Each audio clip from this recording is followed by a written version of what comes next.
कारण शरीर किसे कहते हैं और कारण शरीर क्या है। तो इस प्रकार जो माया के तीनों गुणों के निरूपण से और उस परमात्मा की शक्ति से जो उत्पन्न है यही कारण शरीर है। तो ये कारण शरीर है क्या? ये कारण शरीर जो है वो जो परम तत्व परमात्मा है उसके अंदर जो अहम बुद्धि हो जाती है, अहंकार हो जाता है कि मैं हूँ, ऐसा भावात्मक जब भाव अहम बुद्धि का भाव हो जाता है, इसी को हम कारण शरीर कहते हैं।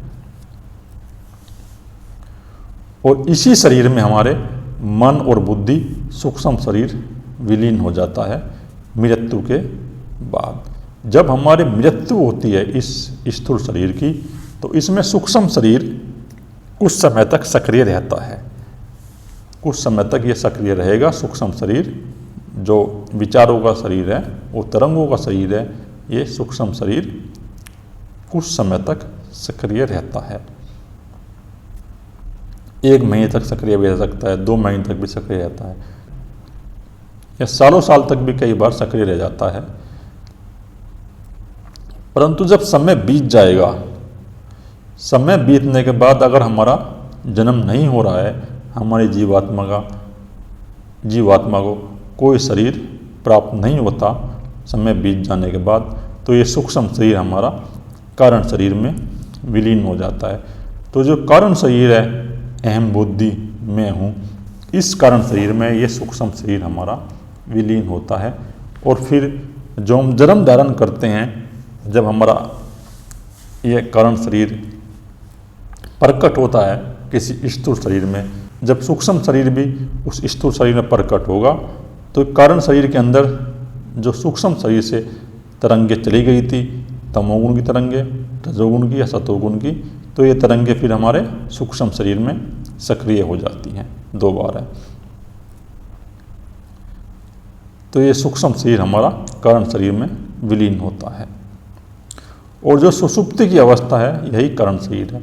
तो जब हमें सुषुप्ति की अवस्था आती है, तो जब हमें स्वप्न की अवस्था आती है, तो वो तो हमारा सूक्ष्म शरीर हो गया।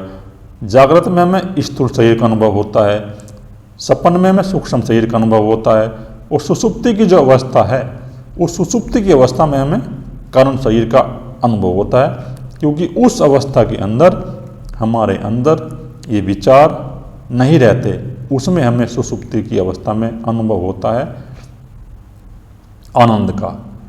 परंतु उस आनंद के अनुभव होने पर भी हमारे अंदर एक भाव बना ही रहता है, और वो भाव है मैं हूँ। जो ऐसा भाव है मैं हूँ, यही कारण शरीर है, अहम का भाव जो है।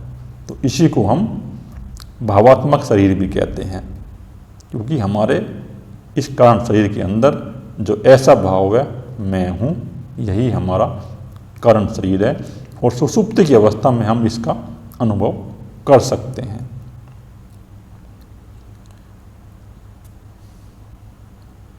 क्योंकि इस सूक्ष्म शरीर में किसी प्रकार का कोई ज्ञान नहीं रहता। जब हम सुषुप्ति की अवस्था में पहुंच जाते हैं, तो वहाँ पर कोई किसी प्रकार का मन बुद्धि का ज्ञान नहीं रहता। ये जो मन बुद्धि का ज्ञान है, ये सूक्ष्म शरीर में ही रहता है। ये जो हमारा विचारों का शरीर है, सूक्ष्म शरीर, जितना भी ज्ञान है, वो ज्ञान इस सूक्ष्म शरीर में ही रहता है। इस कारण शरीर में कोई ज्ञान नहीं रहता। जब हमारी चेतना इस कारण शरीर के निकट होती है, तो वहाँ कोई ज्ञान नहीं रहता। तो ये कारण शरीर भी उस परम तत्व से उत्पन्न होता है। तो उस परम तत्व से उत्पन्न ऐसा होता है ये कारण शरीर, जब प्रकृति में ये परम तत्व जगह जगह उत्पन्न होता है, तो इन शरीर में जब वह उत्पन्न होता है, पशुओं के शरीर में होता है या पहले पक्षियों के शरीर में होता है, जो अंडे से उत्पन्न वाले जीव हैं, उनके अंदर जो ये कारण शरीर सक्रिय होता है। तो वहीं पर हमारा अहम भाव सक्रिय हो जाता है। ये अहम भाव हमारे अंदर आ जाता है, मैं हूँ। और जब इस प्रकार का ये क्रम फिर चलता रहता है, फिर ये हमारा अहंकार जन्म जन्म लेता रहता है, और जन्मों जन्मों में जब ये अहंकार प्रकट होता है तो धीरे धीरे बड़ा रूप ले लेता है। इसके अंदर बहुत सारी तरंगे सक्रिय हो जाती हैं। सूक्ष्म तरंगे जो हैं, तमोगुण, रजोगुण, सतोगुण की जो माया की तरंगे हैं, वे तरंगे इस कारण शरीर के अंदर सक्रिय रहती हैं। जो माया की तरंगे उस परम तत्व में उत्पन्न हो रही हैं, वो जो परम तत्व सत्ता है, परमात्मा, इसे ही हम कारण शरीर कहते हैं। इसका उदाहरण हम इस प्रकार ले सकते हैं, जैसे सूर्य है और सूर्य से धूप उत्पन्न होती है और वो धूप सब जगह फैल जाती है, सभी लोकों में फैलती है। जो सूर्य के लोक हैं, ये धूप जो सूर्य से उत्पन्न है, तो इसी प्रकार उस परम तत्व परमात्मा से उत्पन्न यह कारण शरीर है, ये उसी का रूप है। जैसे धूप सूर्य का ही रूप है, तो ये कारण शरीर भी उसी परम तत्व परमात्मा का रूप है। तो जब हम उस परम तत्व परमात्मा को जान लेते हैं, हम जान लेते हैं कि मैं धूप नहीं हूँ, मैं सूर्य हूँ, मैं कारण शरीर, ये तरंगे नहीं हूँ, मैं वही परम तत्व परमात्मा हूँ, ऐसा अनुभव कर लेते हैं। तो फिर हम, जब ये हमारा कारण शरीर की तरंगे नष्ट हो जाती हैं ऐसे अनुभव के द्वारा, तो हमारी फिर जीवात्मा की मुक्ति हो जाती है, उसका फिर जन्म नहीं होता। तो इसी प्रकार ये जो कारण शरीर है, ये उस परम तत्व परमात्मा से ही उत्पन्न होता है, और इसी कारण शरीर के अंदर निम्न प्रकार की तरंगे हैं। ये तरंगे ही हमारे नेक्स्ट जन्मों में सक्रिय होती हैं। जिस प्रकार हम जैसी तरंगे इन शरीर के अंदर, इस कारण शरीर के अंदर लेकर जाते हैं, सूक्ष्म शरीर के जरिए, मन बुद्धि के जरिए और इंद्रियों के माध्यम से जो हम तरंगे इस कारण शरीर के अंदर फीड कर लेते हैं, तो फिर नेक्स्ट जन्म में हमारे वही तरंगे हमारे इस स्थूल शरीर में और सूक्ष्म शरीर में लौट कर आ जाती हैं। तो इसी को हम कारण शरीर कहते हैं। और यह कारण शरीर, इस कारण शरीर से ही हमारा सूक्ष्म शरीर बना है, और इस सूक्ष्म शरीर के सक्रिय होने से ही हमारा स्थूल शरीर का निर्माण होता है। और सुषुप्ति की अवस्था में हम इसका अनुभव कर सकते हैं। हम ध्यान साधना के द्वारा, जब हमारी ध्यान साधना और भक्ति बहुत गहरी हो जाती है, और भक्ति में जब हमें उस परमपिता परमात्मा का अनुभव होगा, जब हमारे अंदर इष्ट चिंतन ही रह जाएगा, कोई विचार नहीं रहेगा, उस परम तत्व परमात्मा में ही हमारा मन स्थिर हो जाएगा, तो उस भक्ति की अवस्था में हम सुषुप्ति अवस्था में पहुंच सकते हैं।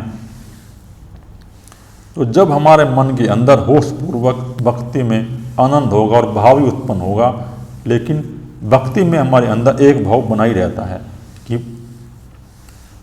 परमात्मा और भक्त, तो ये द्वंद्व का भाव बना रहता है। वहाँ पर मन तो विलीन हो जाएगा, मन के विचार भी विलीन हो जाएंगे भक्ति में, लेकिन ये भाव बना ही रहेगा, मैं हूँ। तो ये जो हमारा मैं हूँ का भाव बना है, यही कारण शरीर है। इसी कारण शरीर के जरिए हमारे सूक्ष्म शरीर में तरंगे उत्पन्न होती रहती हैं। तो भक्ति में हम इसका अनुभव कर सकते हैं, सुषुप्ति अवस्था का। और ध्यान के द्वारा, साधना के द्वारा, जब हमारे मन के संस्कार, हमारे मन के अंदर ये जो विषय विकार और रजोगुण तमोगुणी तरंगे नष्ट हो जाती हैं, कम हो जाती हैं, तो हम सुषुप्ति की अवस्था में उस परमपिता परमात्मा का अनुभव करते हैं, और हमें उस सुषुप्ति की अवस्था में हम उस परमात्मा के अति निकट होते हैं। और जब निकट होते हैं तो हमें आनंद का अनुभव होता है, और उस परमपिता, उसकी झलकें मिलनी शुरू हो जाती हैं। हमें उसकी झलकें मिलनी शुरू होती है उस सुषुप्ति की अवस्था में। वह परमात्मा नहीं है, वह भी जिस प्रकार हम धूप में चले जाते हैं तो हमें सूर्य का महसूस होना शुरू हो जाता है। लेकिन धूप सूर्य नहीं है, सूर्य तो एक प्रकाश का पुंज है जिसमें बहुत गर्मी है। तो इसी प्रकार अगर हम कारण शरीर में हमारी चेतना, कारण शरीर के हम निकट हो जाएंगे तो हमें उस आनंद का गहरे में बहुत अनुभव होगा। जब हमारे मन के अंदर और विकार नष्ट हो जाते हैं, जब ये कल्पनाएं शून्य हो जाती हैं, तो हमें उस सुषुप्ति की अवस्था में उस परमपिता परमात्मा का निकट अनुभव होता है। तो फिर हम बहुत ही गहरा आनंद महसूस करते हैं। तो वही हमारा भावात्मक कारण शरीर है। जब इस कारण शरीर के अंदर हमारे ये जो अहम भाव है, मैं हूँ, ऐसा भाव है, ये प्रकट होता है और फिर इसी को हम कारण शरीर कहते हैं। तो यही हमारा कारण शरीर है जो हमें आनंद का अनुभव कराता है। और इसी कारण शरीर से सूक्ष्म शरीर और स्थूल शरीर चलते हैं। तो इसी प्रकार जब हम अपनी मुक्ति के मार्ग पर आगे बढ़ेंगे तो हम पहले स्थूल शरीर से सूक्ष्म शरीर में प्रवेश करेंगे और फिर सूक्ष्म शरीर की तरंगों को नष्ट करने के बाद हम कारण शरीर में प्रवेश करेंगे। और फिर हम जो कारण शरीर के अंदर जन्मों जन्मों के संस्कार पड़े हुए हैं, इन संस्कारों को नष्ट कर देंगे उस परम पिता परमात्मा के प्रकाश के जरिए। इस प्रकार हमारा मोक्ष होता है, हमें केवल्य प्राप्त होता है। तो आनंद भी वह परमात्मा नहीं है, वह भी प्रकृति का विकार है। तो इसलिए उस परम पिता परमात्मा को अनुभव करने के लिए आप ध्यान का निरंतर अभ्यास करें। जब भी आप इस कारण शरीर में प्रवेश कर सकते हो, और जैसे ही आप इस कारण शरीर में प्रवेश करोगे तो आपको सुषुप्ति का अनुभव होगा। वहाँ पर आपके कोई विचार नहीं बचेंगे और यही अवस्था उस परम पिता परमात्मा के अति निकट की अवस्था है। और यहाँ से ही फिर हम उस परम पिता परमात्मा की खोज में आगे बढ़ेंगे। तो पहले हमें सूक्ष्म शरीर की जो तरंगे हैं इन्हें नष्ट करके कारण शरीर में प्रवेश करना है। और यही हमारा कारण शरीर है जो परमात्मा के अति निकट है, जो उस तत्व में परम तत्व में जो अहम भाव उत्पन्न हुआ है, मैं हूँ, जो ऐसा भाव उत्पन्न हुआ है, भावात्मक जो शरीर है, यही कारण शरीर है। ओम गुरुवे नमः। श्री गुरुवे नमः।